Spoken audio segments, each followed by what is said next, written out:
Hello friends, स्वागत है आपका डॉक्टर AR यूट्यूब चैनल में। आज का हमारा टॉपिक भारतीय शासन एवं राजनीति है। ये नया टॉपिक है जिसे हम आज स्टार्ट कर रहे हैं। इससे पहले हमने तुलनात्मक राजनीति के बहुत सारे वीडियोस डाले हैं, तो उसको आप देख लीजिए। 9 या 10 से भी ज़्यादा वीडियो है तुलनात्मक राजनीति टॉपिक पे, जिसमें डिटेल में तुलनात्मक राजनीति के सारे MCQ क्वेश्चन दिए हुए हैं। इससे पहले प्राचीन भारतीय राजनीति के सारे क्वेश्चंस दिए हुए हैं, आंसर उसके दिए हुए हैं। मतलब कि स्टेप बाय स्टेप चल रहा है। पहले प्राचीन भारतीय राजनीति, उसके बाद तुलनात्मक राजनीति। अभी हम 3rd चैप्टर ले रहे हैं जिसका नाम है भारत शासन एवं राजनीति। तो इस तरह से हम स्टेप बाय स्टेप पूरी राजनीति शास्त्र का MCQ क्वेश्चन लेंगे, इसीलिए आपको डरने की कोई ज़रूरत नहीं है। देखते रहिए डॉक्टर AR यूट्यूब चैनल और तैयारी करते रहिए। इसमें आपको टोटली मटेरियल उपलब्ध कराया जाएगा। पूरी कोई भी चीज़ कहीं से भी कट ना हो, उसका पूरा ध्यान रखा गया है कि जिसकी वजह से आपको तैयारी करने में कोई भी असुविधा ना हो। सारे टॉपिक्स समाविष्ट है, कहीं से भी आपको कोई भी टेंशन करने की ज़रूरत नहीं है। अगर आप नेट स्लेट की तैयारी कर रहे हैं, JRF की तैयारी कर रहे हैं, या फिर आप पॉलिटिकल साइंस सब्जेक्ट से कोई भी कंपटीशन में फ़ाइट कर रहे हैं, या फिर आप किसी भी कंपटीशन में फ़ाइट कर रहे हैं, आपका पॉलिटिकल साइंस सब्जेक्ट नहीं है, तो भी आप अगर कोई भी एग्ज़ाम क्लियर करना चाहते हैं तो उसमें पॉलिटिकल साइंस के बहुत सारे टॉपिक होते हैं। तो वो टॉपिक आप सर्च करके और वो वीडियोस आप देख सकते हैं। इसलिए सारे वीडियोस के हेडिंग जो है वो हमने उसके अंदर आने वाले सवाल जवाबों के अनुसार लगा रखे हैं, तो आपको सर्च करने में कोई भी प्रॉब्लम्स नहीं होगी। चलिए स्टार्ट करते हैं आज का हमारा video. Doctor AR YouTube channel पर बने रहिए, वीडियो को लाइक शेयर सपोर्ट कीजिए और बेल आइकन दबा दीजिए ताकि आपको सारे नोटिफिकेशन मिलते रहें। चलिए स्टार्ट करते हैं। रेड की हत्या किस क्रांति ने की थी? रेड की हत्या किस क्रांतिकारी ने की थी? दामोदर चापेकर ने रेड की हत्या की थी। बहिष्कृत भारत पत्रिका का प्रकाशन किसके द्वारा किया गया? BR अम्बेडकर के द्वारा बहिष्कृत भारत की पत्रिका का प्रकाशन किया गया। गदर पार्टी की स्थापना कहाँ हुई? अमेरिका में गदर पार्टी की स्थापना हुई थी। स्वराज दल का नेता कौन था? मदन मोहन मालवीय स्वराज दल के नेता थे। मित्र मेला नामक संस्था का स्थापक कौन था? वीर सावरकर मित्र मेला नामक संस्था के स्थापक थे। कांग्रेस की प्रथम भारतीय महिला अध्यक्ष कौन थी? सरोजिनी नायडू। वंदे मातरम गीत के लेखक कौन थे? बंकिम चंद्र चट्टोपाध्याय। कांग्रेस ने किस अधिवेशन में पूर्ण स्वतंत्रता का प्रस्ताव पारित किया था? लाहौर अधिवेशन 1929 का।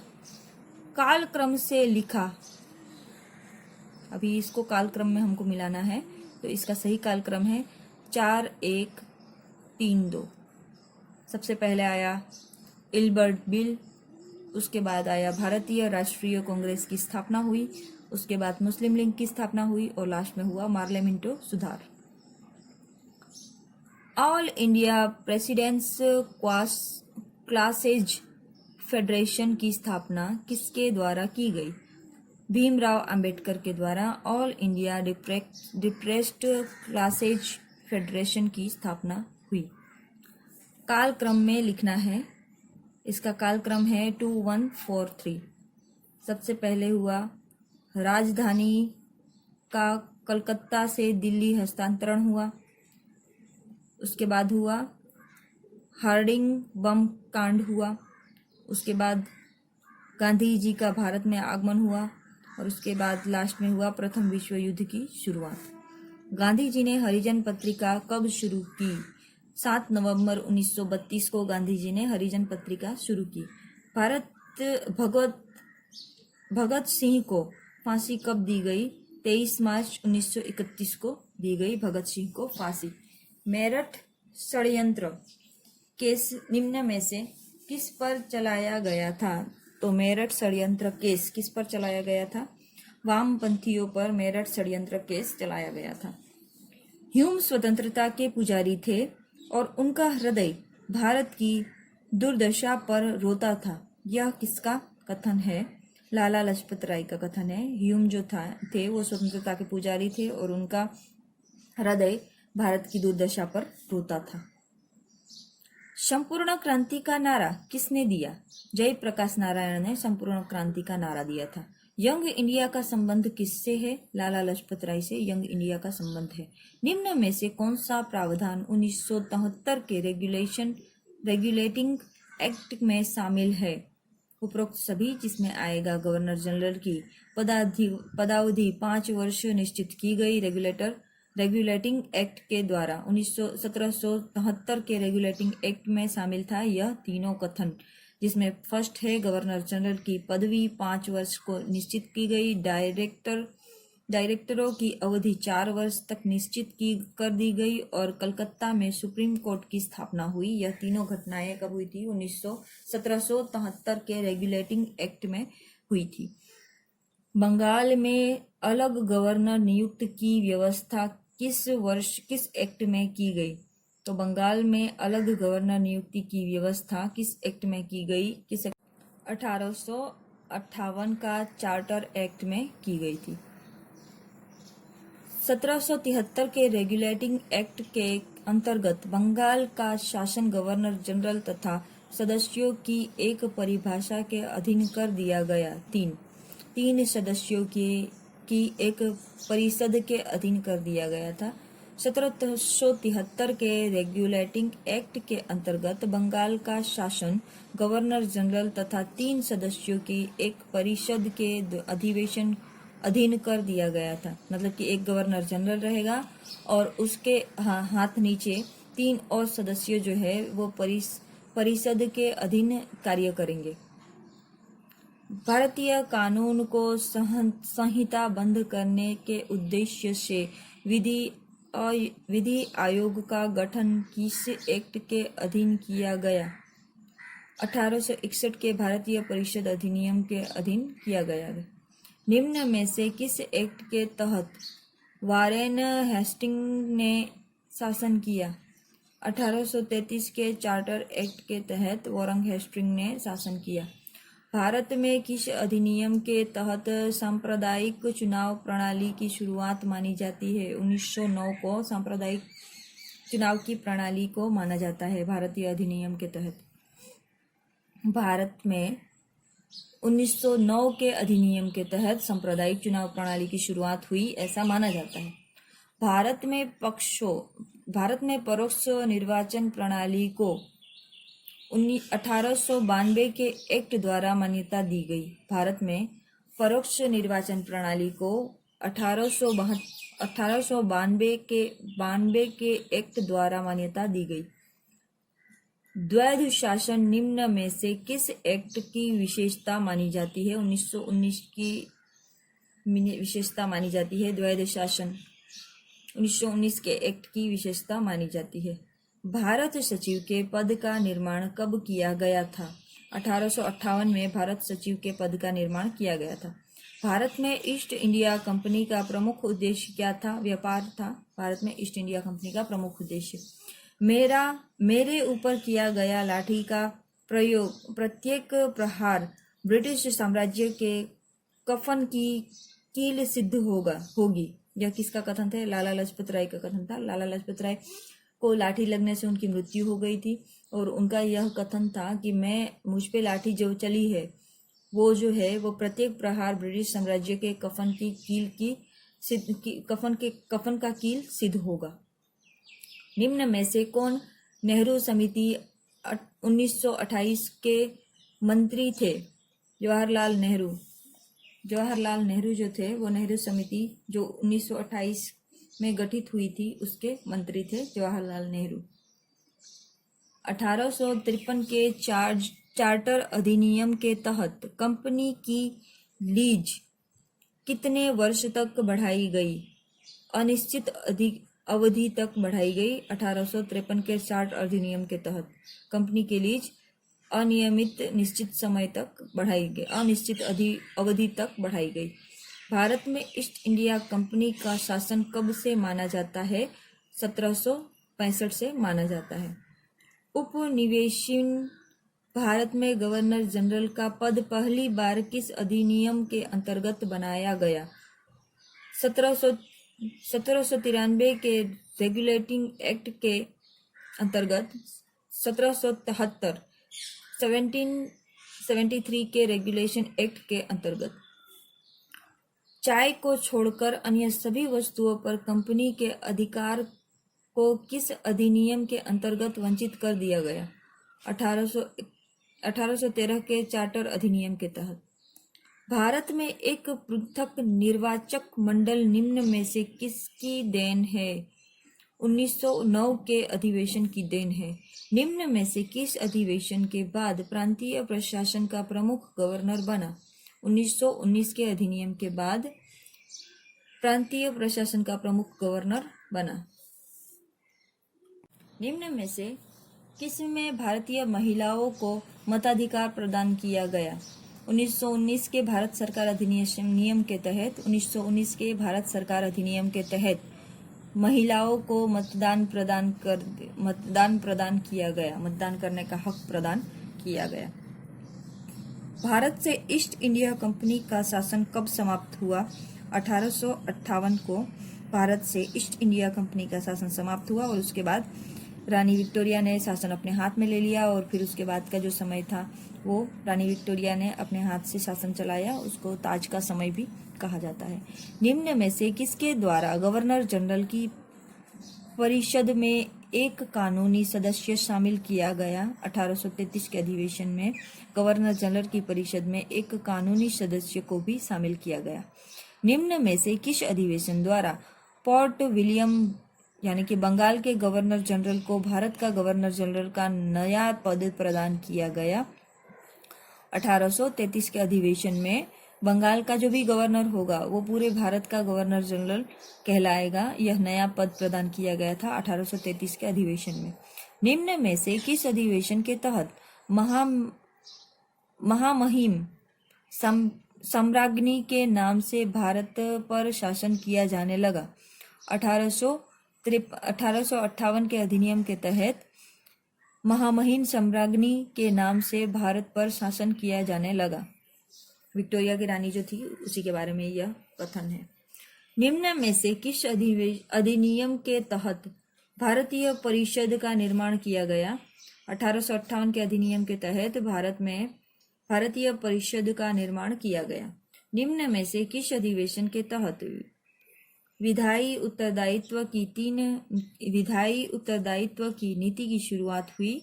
भारतीय परिषद अधिनियम 1861 के तहत विधायी उत्तरदायी की नीति की शुरुआत हुई। नेक्स्ट, निम्न में से कौन से अधिनियम को भारतीय राष्ट्रीय कांग्रेस का प्रथम प्रयास माना जाता है? तो भारतीय परिषद अधिनियम 1892 को भारतीय राष्ट्रीय कांग्रेस का प्रथम प्रयास माना जाता है। 1892 किस अधिनियम द्वारा चुनाव सिद्धांतों को मान्यता दी गई?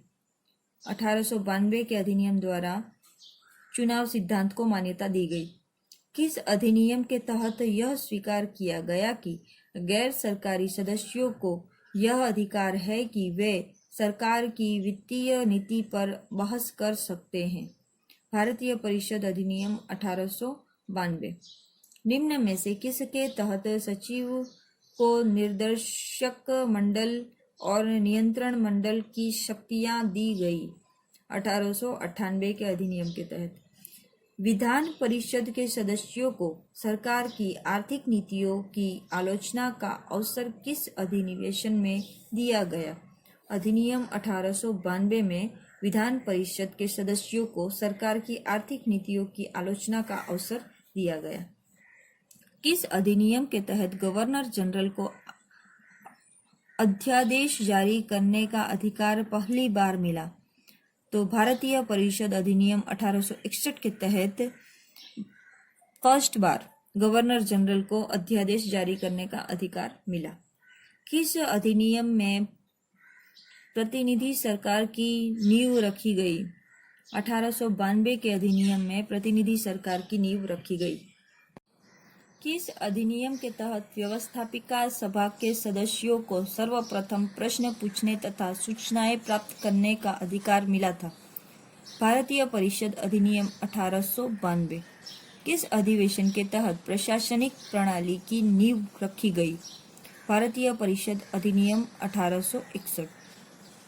20 अगस्त 1917 की घोषणा को क्या कहा जाता है? मॉन्टेग्यू की घोषणा कहा जाता है। मॉन्टेग्यू की घोषणा कहा जाता है। 20 अगस्त 1917 की घोषणा को मॉन्टेग्यू की घोषणा। किस अधिनियम से यह माना जाता है कि उसने भारतीय विभाजन का बीज बोया? 1909 मॉर्ले मिंटो अधिनियम जो था 1909 मॉर्ले मिंटो अधिनियम, उसी में भारत के विभाजन के बीज थे, क्योंकि इन्होंने हिंदू के लिए अलग भारत और मुस्लिम के लिए अलग हिंदुस्तान, अलग देश, ऐसा दो देशों का मॉडल जो था ये इसमें शामिल था। 1909 के मॉर्ले मिंटो अधिनियम में सुझाव दिया गया था और यही कारण था भारत और पाकिस्तान अलग होने के बीच का, मतलब कि अलग होने के विचार का। इन्होंने ही अपना विचार ऐसा डाला था कि जिसमें हिंदू लोगों को अलग और मुस्लिम लोगों को अलग कर दिया गया था। तो यह विचार फिर लोगों के दिल में घर कर गया और फिर एक होता है ना कि एक दिशा दिखा दी जाती है, फिर उस दिशा में लोग आगे बढ़ते जाते हैं। तो एक बार इन्होंने यह अधिनियम में 1909 के मॉर्ले मिंटो अधिनियम में हिंदू और मुसलमान के लिए अलग स्वतंत्र देश के विचार को प्रस्तावित किया गया और उसी विचार के तहत लोग आगे बढ़ते चले गए और इसीलिए फिर अंत में क्या हुआ, भारत और पाकिस्तान ऐसे दो देशों का विभाजन हो गया। भारतीय परिषद जब भारत आज़ाद हुआ तो दो देश के रूप में आज़ाद हुआ, एक साथ स्वतंत्र नहीं हुआ, मतलब एक होकर स्वतंत्र नहीं हुआ, अलग अलग देश के रूप में अस्तित्व में आ गया। भारतीय परिषद अधिनियम 1909 में भारत में सांप्रदायिक प्रतिनिधित्व प्रणाली की शुरुआत की। भारतीय परिषद अधिनियम 1909 ने भारत में सांप्रदायिक प्रतिनिधित्व प्रणाली की शुरुआत की। 1909 के अधिनियम के बाद प्रांतीय प्रशासन का प्रमुख बना, कौन बना? गवर्नर बना। प्रांतीय प्रशासन का प्रमुख गवर्नर बना। किस अधिनियम ने गवर्नर जनरल को अपनी कार्यपालिका में एक भारतीयों को नामजद करने की शक्ति दी? मॉर्ले मिंटो सुधार अधिनियम में गवर्नर जनरल को अपनी कार्यपालिका में एक भारतीयों को नामजद करने की शक्ति दी। किस अधिनियम में संघ न्यायालय का प्रावधान किया गया?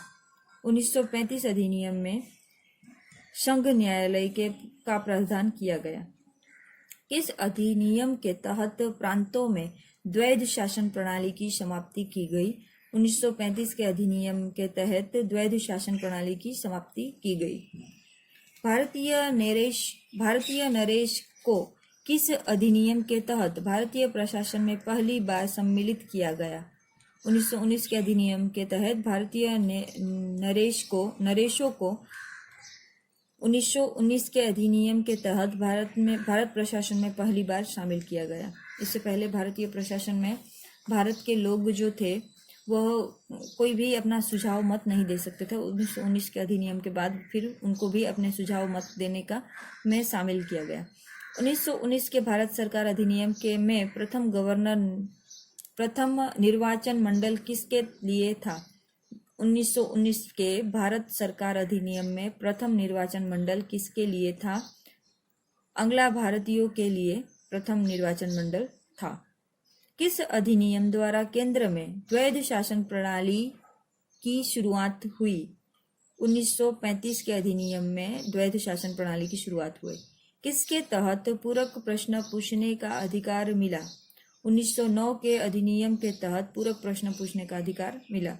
भारत के राज्य सचिव का पद किस अधिनियम द्वारा समाप्त कर दिया गया? 1937 के अधिनियम द्वारा भारत के सचिव का पद समाप्त कर दिया गया। भारतीय रिजर्व बैंक की स्थापना किस अधिनियम के आधार पर हुई? 1935 के अधिनियम के आधार पर हुई। भारतीय संविधान का ज्यादातर ढांचा 1935 के अधिनियम के आधार पर आधारित था। संघीय लोक सेवा आयोग किस अधिनियम के द्वारा निर्मित किया गया? 1935 के अधिनियम द्वारा संघीय लोक सेवा आयोग निर्मित किया गया था। किस अधिनियम के तहत ब्रिटिश साम्राज्य ने भारत साम्राज्य सम्राट की उपाधि छोड़ी?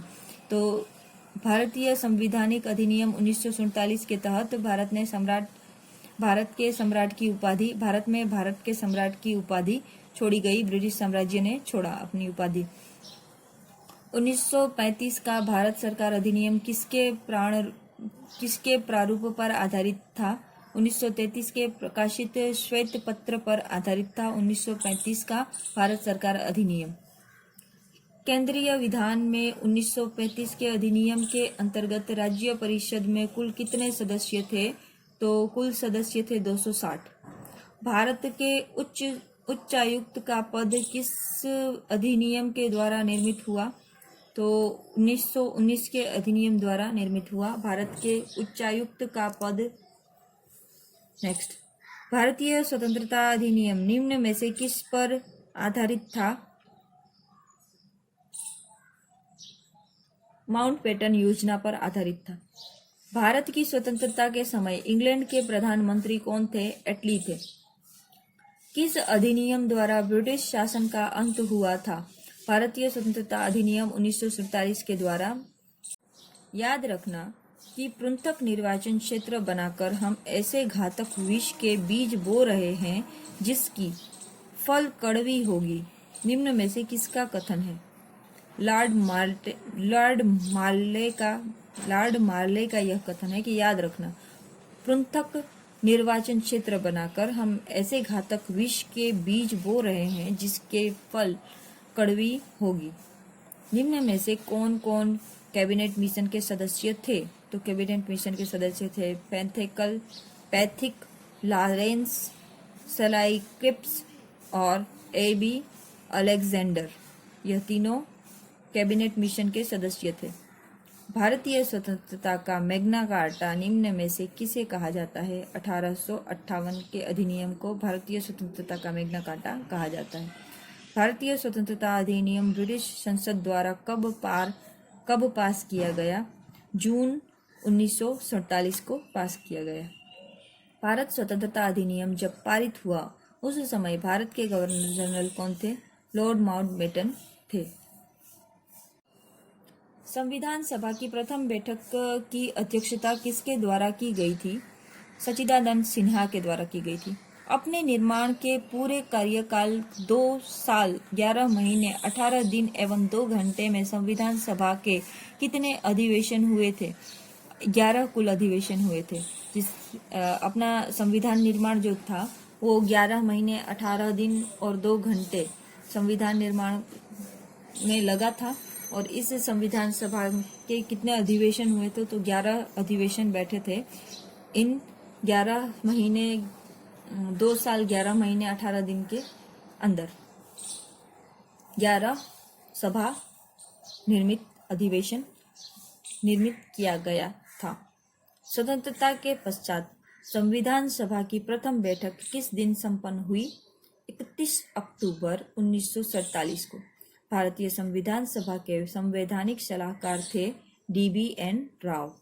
भारत में अंतरिम सरकार की व्यवस्था किस योजना के तहत की गई थी? कैबिनेट मिशन के तहत अंतरिम सरकार की व्यवस्था की। स्वाधीनता और सत्ता अपने साथ उत्तरदायित्व लाती है। वह उत्तरदायित्व अब इस भारत के लोगों के प्रतिनिधि प्रभुत्व संपन्न संविधान सभा के कंधों पर है। यह किसका कथन था? जवाहरलाल नेहरू का कथन था। संविधान सभा का पहला प्रारूप किसके द्वारा तैयार किया गया था? सच्चिदानंद के द्वारा तैयार किया गया था। भारतीय संविधान सभा के गठन के प्रस्ताव को व्यवहारिक रूप किस योजना के तहत दिया गया था? कैबिनेट योजना के तहत दिया गया था। संविधान सभा में उद्देश्य प्रस्ताव निम्न में से किसके द्वारा प्रस्तुत किया गया था? जवाहरलाल नेहरू के द्वारा प्रस्तुत किया गया था। नेहरू द्वारा प्रस्तुत उद्देश्य प्रस्ताव को स्वतंत्रता गणराज्य की जन्म कुंडली की संज्ञा निम्न में से किसने प्रदान की थी? Doctor K. N.. मुंशी ने। संविधान सभा ने कुल कितनी समितियों का गठन किया था? 13 समितियों का गठन किया था संविधान सभा ने। संविधान सभा की प्रारूप समिति के अध्यक्ष कौन थे? डॉक्टर भीमराव अंबेडकर थे। कैबिनेट मिशन योजना के तहत संविधान सभा के कितने सदस्य की व्यवस्था की गई थी? 389 सदस्यों की व्यवस्था की गई थी कैबिनेट मिशन योजना के तहत संविधान सभा में। भारतीय संविधान सभा को 22 भागों में बांटा गया। संविधान सभा की अंतिम बैठक 24 जनवरी 1950 को संपन्न हुई थी। संविधान सभा के कितने सदस्यों ने अंतिम रूप से संविधान पर हस्ताक्षर किया था? 284 सदस्यों ने अंतिम रूप से संविधान पर हस्ताक्षर किया था। 284 लोगों ने। भारत की जनता स्वयं अपने भविष्य का निर्माण करेगी, निम्न में से किसका कथन है? गांधी जी का। संविधान का पहला प्रारूप परामर्श समिति द्वारा तैयार किया गया था। संविधान का पहला प्रारूप संविधान समिति द्वारा तैयार किया गया था। प्रारूप समिति के कुल सदस्यों की संख्या 7 थी। 1947 में प्रथम पुनर्गठन के पश्चात संविधान सभा के सदस्यों की संख्या 299 थी। संविधान सभा द्वारा प्रारूप समिति के प्रारूप को अंतिम रूप से कब स्वीकार किया गया? तृतीय वांचन के बाद स्वीकार किया गया। संविधान सभा में देशी रियासतों के कुल कितने सदस्य थे? 93 सदस्य थे। परामर्श समिति ने संविधान का पहला प्रारूप कब तैयार किया? अक्टूबर 1947 को तैयार किया। संविधान सभा द्वारा अपनाई गई संसदीय प्रणाली का स्रोत कौन सा देश है? ब्रिटेन देश है। संविधान सभा द्वारा अपनाई आपातकालीन व्यवस्था को निम्न में से किस आधार पर अपनाई गई? जर्मनी के संविधान तथा 1935 के अधिनियम के तहत। नीति निर्देश तत्वों को आयरलैंड से लिया गया। संविधान सभा की प्रारूप समिति की स्थापना 29 अगस्त 1947 को की गई। संविधान सभा की प्रथम बैठक 9 दिसंबर 1946 में निम्न में से किसने भाग नहीं लिया? हैदराबाद रियासत ने भाग नहीं लिया था। संविधान सभा की प्रथम बैठक 9 दिसंबर 1946 में हैदराबाद की रियासत ने भाग नहीं लिया था। सभी संविधान भूतकाल के उत्तराधिकारी एवं भविष्य का मृत्यु लेखा करने वाले होते हैं। यह किसका कथन था? आइवर जेनिंग्स का कथन था। पाकिस्तान के लिए अलग संविधान सभा की घोषणा कब हुई? 24 जुलाई 1947 को। संविधान सभा के लिए प्रांतों को 292 सदस्य निर्वाचित करने थे। वयस्क मताधिकार के आधार पर संविधान सभा के गठन की मांग निम्न में से किसने की? जवाहरलाल नेहरू ने की। भारत में सर्वोच्च न्यायालय को किस देश की व्यवस्था से स्वीकार किया गया? अमेरिका की व्यवस्था से स्वीकार किया गया। कांग्रेस द्वारा संविधान बनाने के लिए संविधान सभा के गठन की मांग सर्वप्रथम कब की गई?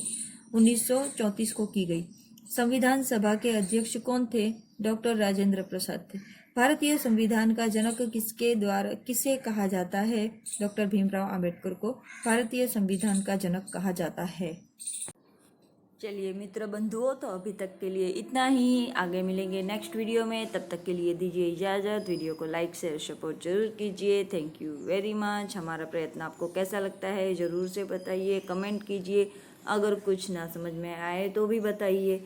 Thank you very much. Bye.